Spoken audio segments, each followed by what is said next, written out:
ఒక పక్కన రైతులను, రెండో పక్కన మహిళలను, మూడో పక్కన విద్యార్థి నిరుద్యోగ యువకులను ఆదుకునే బాధ్యత తీసుకున్నాం.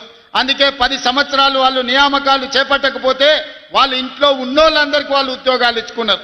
కానీ మన ప్రభుత్వం వచ్చిన తర్వాత తలలు లెక్క గట్టి 61,379 ఉద్యోగాలు ఎల్బీ స్టేడియంలో మొదటి సంవత్సరంలోనే నియామక పత్రాలు ఇచ్చి నిరుద్యోగ యువకులకు గ్రూప్ 1, గ్రూప్ 2, గ్రూప్ 3, గ్రూప్ 4 వివిధ శాఖలలో ప్రభుత్వ ఉద్యోగాలు ఇచ్చినాం.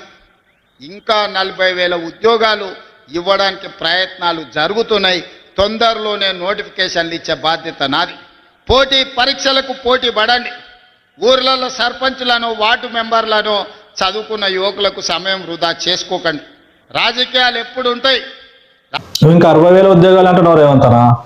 అసలు మనం 6,65,000 ఉద్యోగాలు ఇచ్చినాం. నువ్వు ఇంకా లెక్కలు చక్కగా తీయనట్టున్నావు. 6,65,000 ఉద్యోగాలు నిరుద్యోగులకు ఇచ్చినామంటే మన ప్రభుత్వానికి నిరుద్యోగుల మీద ఎంత ప్రేమ ఉండొచ్చు? అది ఈ నిరుద్యోగులకు అర్థం కాదు రేవంతనా. ఈ నిరుద్యోగులకు మనం 6,65,000 ఉద్యోగాలు ఇస్తే వీళ్ళకి ఏంటంటే వీళ్ళకి విశ్వాసం లేక మన ప్రభుత్వం మీద వీళ్ళు కొట్లాట చేస్తారు.